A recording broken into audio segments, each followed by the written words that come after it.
Work and learn. Meet Light Meet Max සක්‍රිය කර ගැනීමට MySLT app එකට log වෙන්න. Work and learn. Meet Light Meet Max සක්‍රිය කර ගැනීමට MySLT app එකට log වෙන්න. තියෙන ඇඳුම් වල අලුත් පෙනුම රැකගන්න. Comfort moody භාගයකින් කලක් පවතින අලුත් පෙනුමක්. හරිම සුදුයි.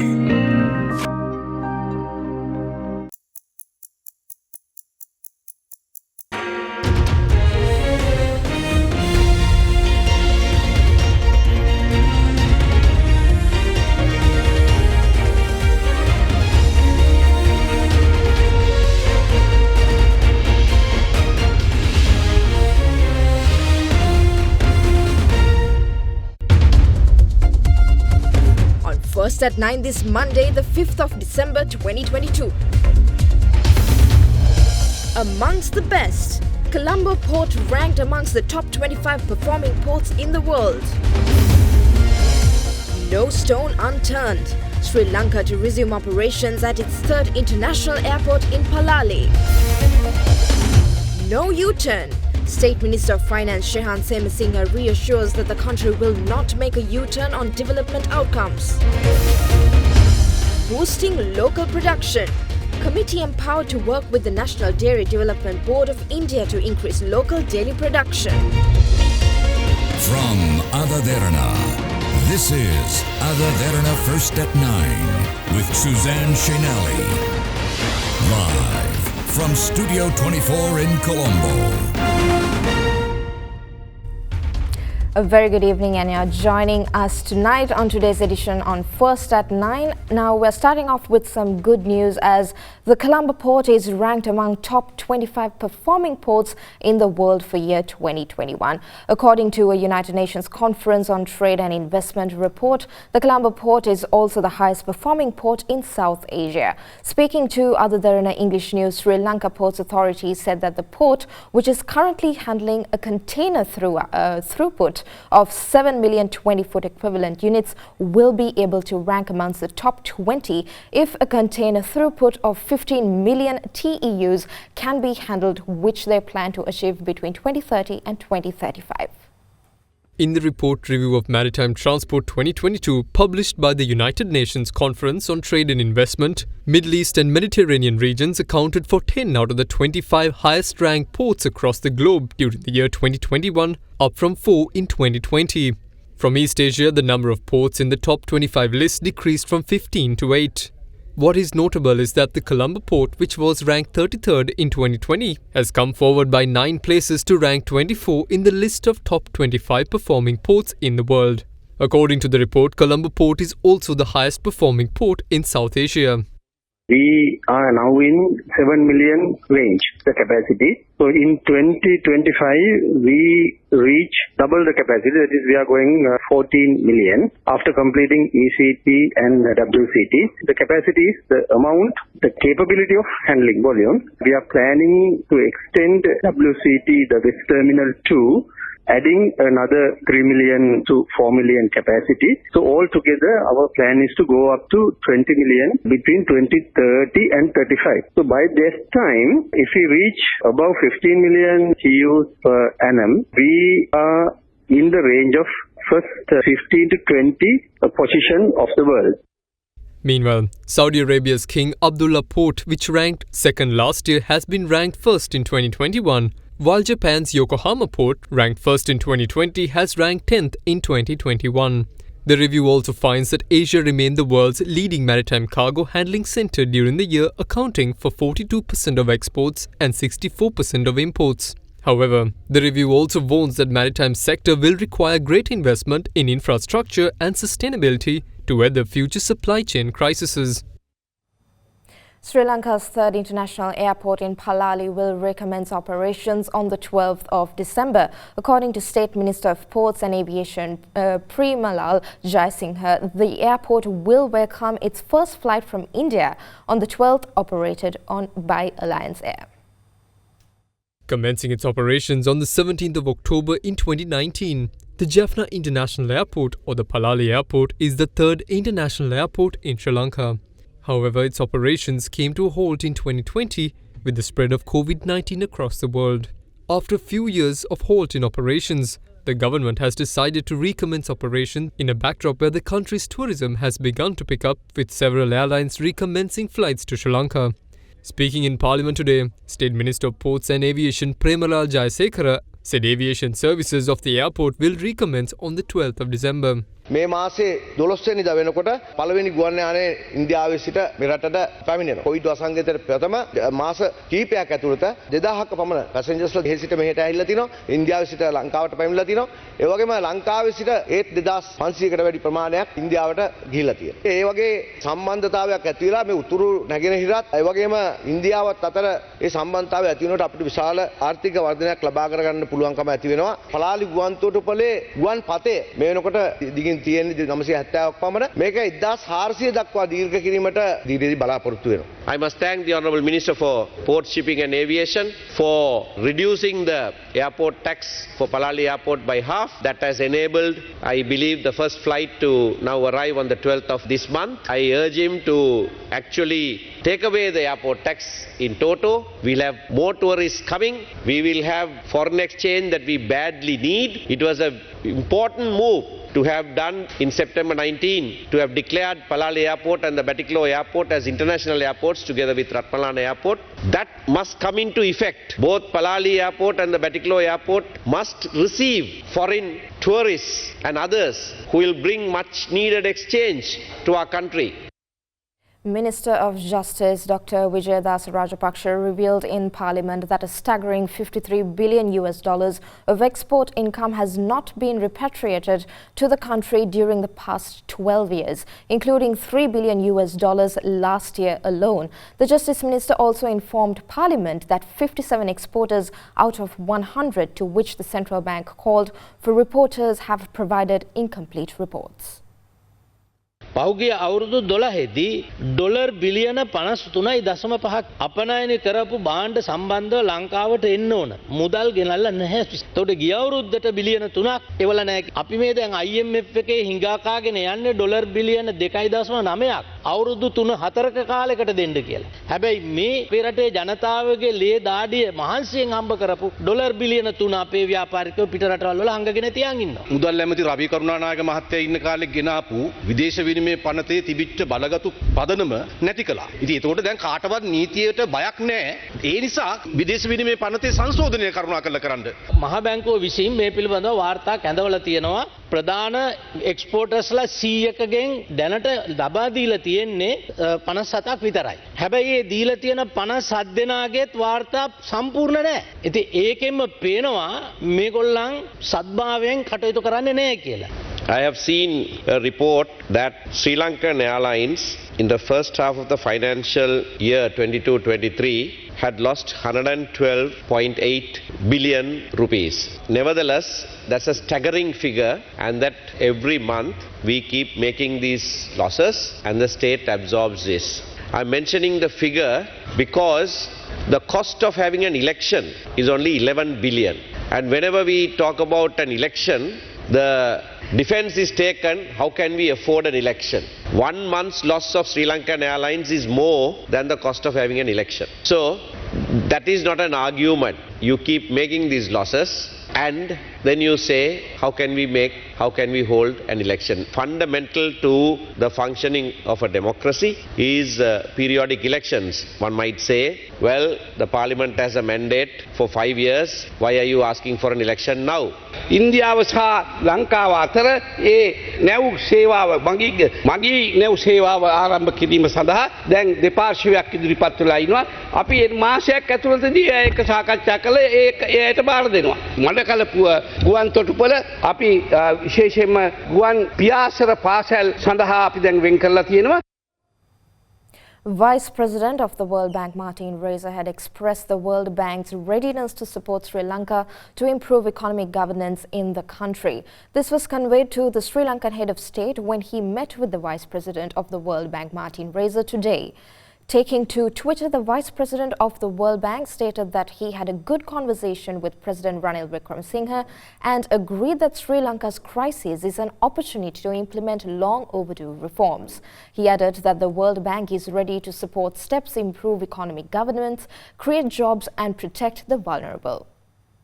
State Minister of Finance Shehan Semasinga said today that the government of Sri Lanka remains resolute in its commitment to ensure the country's hard-earned development outcomes are not reversed due to economic or other challenges. He made these comments while speaking at the 6th South and Southwest Asian Forum on the Sustainable Development Goals organized by the United Nations Economic and Social Commission for Asia and the Pacific. Semasinga added that the government is also taking measures to set up a sustainable finance roadmap that would enable investors to identify green investment opportunities and mobilize financing for climate action.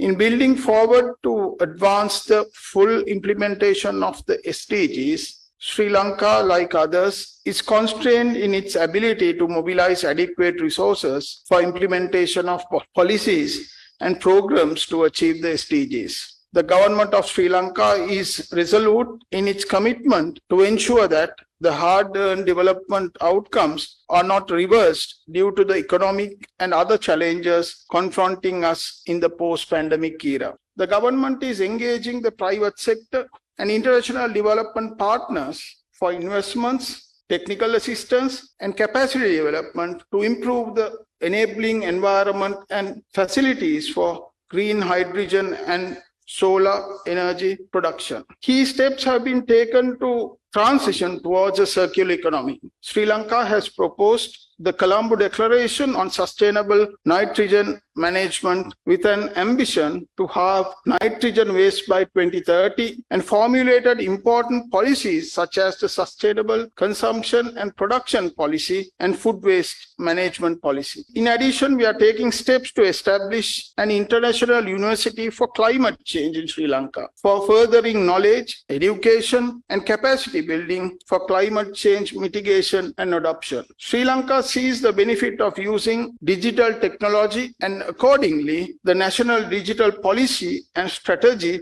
focuses on achieving digital government, digital economy, and digital services. Required policy environment laws, institutional architecture, and facilities are being introduced for furtherance of the digital technology industry. We are conscious that the vulnerable and marginalized groups in our society need to be foregrounded in our economic recovery and reform efforts. Sri Lanka is in the process of operationalizing a sustainable finance roadmap, which would enable financing institutions to identify green investment opportunities and mobilize financing for climate action and sustainable development. Innovative mechanisms become imperative to synergize the government, private sector, and capital markets to generate the additional resources needed to finance SDGs. With the support of our international development partners, particularly the UN ESCAP, we are exploring innovative and alternative financing tools to attract new levels of financing flows towards environment, social, and governance sector. The U.S. Ambassador to Sri Lanka, Julie Chang, said today that the United States will continuously stand with the people of Sri Lanka and that more shipments of fertilizer are expected to reach the country in the coming days. These remarks were made by the ambassador today during the official handover of over 9,000 metric tons of fertilizer to the Ministry of Agriculture, donated through the USAID. The United States officially handed over 9,300 metric tons of urea fertilizer to the Ministry of Agriculture to distribute to more than 193,000 smallholder paddy farmers in Jaffna, Mullaitivu, Mana, Vaunia, Anuradhapura, Trincomalee, Badiklu and Monaragala districts. The ceremony was attended by Minister of Agriculture Mahinda Amaravira and US Ambassador Julie Chang. The fertilizer procured by the FAO with funding from the US Agency for International Development is the first shipment of USAID-supported fertilizer assistance, with additional supplies anticipated in the coming months that will reach close to 1 million farmers across the country. The U.S. government, through USAID, has provided $46 million to FAO to procure this fertilizer. This fertilizer, provided at no cost by the American people, will help Sri Lankan farmers to keep countless Sri Lankan families fed in the months ahead. In the coming months, we expect more shipments of fertilizer that will support close to 1 million farmers across Sri Lanka. All of this assistance is free of charge, and we have excellent partners on the ground who will ensure it reaches its intended recipients and truly benefit the people of this country. In total, we've announced over $240 million in new assistance and additional loans for small businesses over the last year, and we'll keep at it. The farmers of Sri Lanka are skilled and resilient. It is up to all of us to ensure that they have the support they need to carry out their vital tasks of boosting production. We are working to bring in quality fertilizer and other agriculture inputs to help farmers across the country carry out their important task of growing food for Sri Lanka. We thank FAO for supporting us in this task and bringing several partners together to support this endeavor. Sri Lanka farmers are ready for the task and we are extending our fullest support to them. They have risen to the occasion and are turning the tide in harvest across the country. I ask all of you here today to stand with our farmers and with Sri Lanka during this time. We each have an important role to play to ensure we leave no one behind. The President's Media Division announced today that measures have been taken to provide scholarships to students from low-income families sitting for their GCE advanced level examinations in 2024 through the President's Fund. The students awarded with the scholarship will receive 5,000 rupees each for 2 years.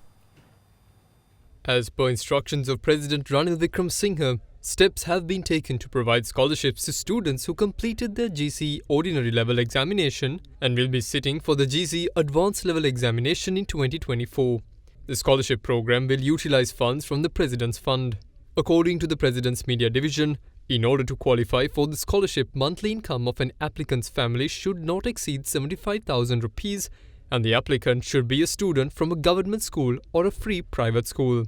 In addition, the applicant should have sat for the GCE O-level examination in 2021 for the first time and be qualified to sit for the GCE advanced level examination in 2024. 30 scholarships have been awarded so far for each educational zone in the country. The PMD stated that the scholarship recipients will be granted 5,000 rupees each and will be awarded for 24 months. Scholarship candidates can obtain relevant applications from the principal, complete them and submit them to the principal prior to the 23rd of December with recommendations from the Gramanilidari officer pertaining to the income status of the family. The top 30 candidates would be selected and a copy of the applicant's national identity card, bank number, bank account. The top 30 candidates would be selected and a copy of the applicant's national identity card, bank account details and other relevant details should be completed by the Regional Director of Education and sent to the Ministry of Education before the 3rd of February 2023 through the Provincial Director of Education. The application and instructions could be obtained through the website of the President's Fund, www.presidentsfund.gov.lk.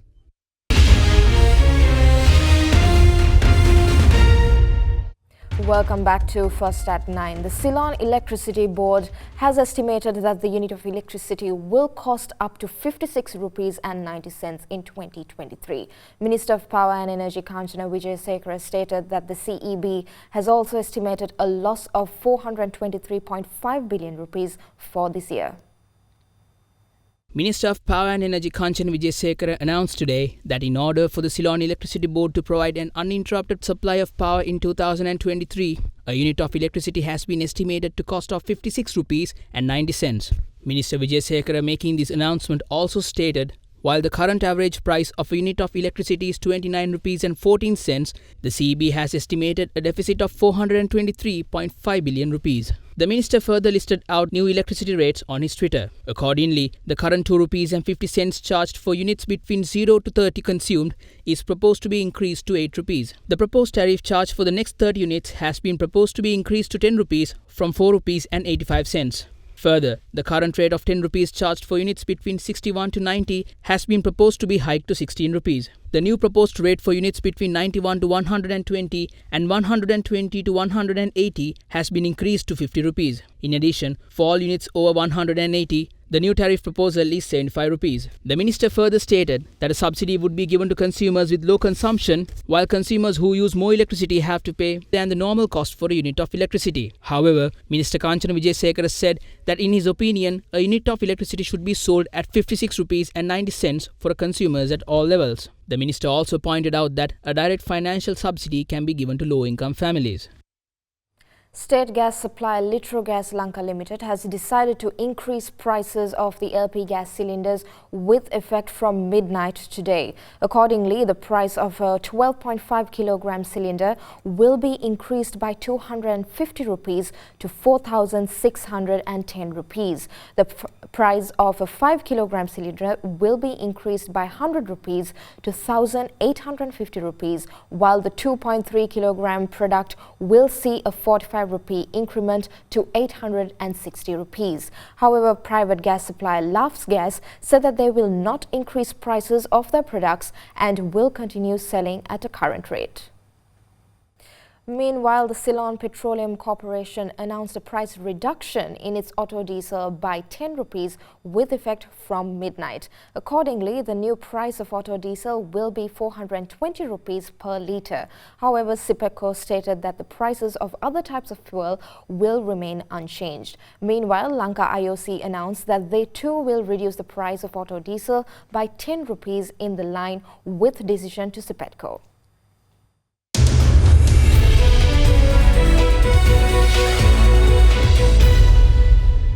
Welcome back. President Ranil Wickremesinghe appointed a committee comprising representatives of the public and private sectors to work with the multidisciplinary teams of the National Dairy Development Board of India. This was done in order to prepare a short, medium and long-term plan to increase local dairy production to reduce the country's dependence on imported milk powder. Accordingly, India's National Dairy Development Board and the Indian Amul Milk Company have taken steps to provide the necessary technical support for the production of liquid milk in Sri Lanka. The preliminary discussion was held in this regard at the Presidential Secretariat today under the chairmanship of President Secretary Saman Ekanayake. The discussion was carried out at a length about doubling local dairy production by implementing short and medium-term plans and making Sri Lanka self-sufficient in fresh milk in the long run through the targeted program. The Group of 7 price cap on Russian seaborne oil came into force today as the West tries to limit Moscow's ability to finance its war in Ukraine. But Russia has said that it will not abide by the measure even if it has to cut production. The price cap, to be enforced by the G7 nations, the European Union and Australia, comes on the top of EU's embargo on imports of Russian crude by sea and similar pledges by the United States, Canada, Japan and Britain. The price cap on Russian seaborne oil agreed upon by the European Union, the G7 and Australia has come into force, allowing Russian oil to be shipped into the third-party countries using G7 and EU tankers, insurance companies and credit institutions only if the cargo is bought at or below the price cap. As the world's key shipping and insurance firms are based in G7 countries, the cap could make it difficult for Moscow to sell its oil for a higher price. Russia, which is the world's second-largest oil exporter, said on Sunday that it would not accept the cap and would not sell oil that is subject to it, even if it has to cut production.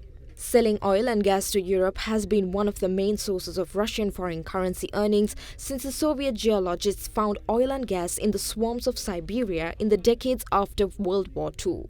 According to sources, a decree was being prepared to prohibit Russian companies and traders from interacting with countries and companies guided by the cap. Still, with the price cap set at $60 per barrel, not much below the $67 level which it closed on Friday, the EU and G7 countries expect Russia will have an incentive to continue selling oil at that price while accepting smaller profits. China's foreign ministry said today that Beijing would continue its energy cooperation with Russia on the basis of respect and mutual benefit following the EU's agreement on the price cap. And that was tonight's edition on First at 9. Join us again tomorrow for more updates at the same time. Coming up next is Anuradha Wickremesinghe with World News Tonight. Stay safe and have a good night.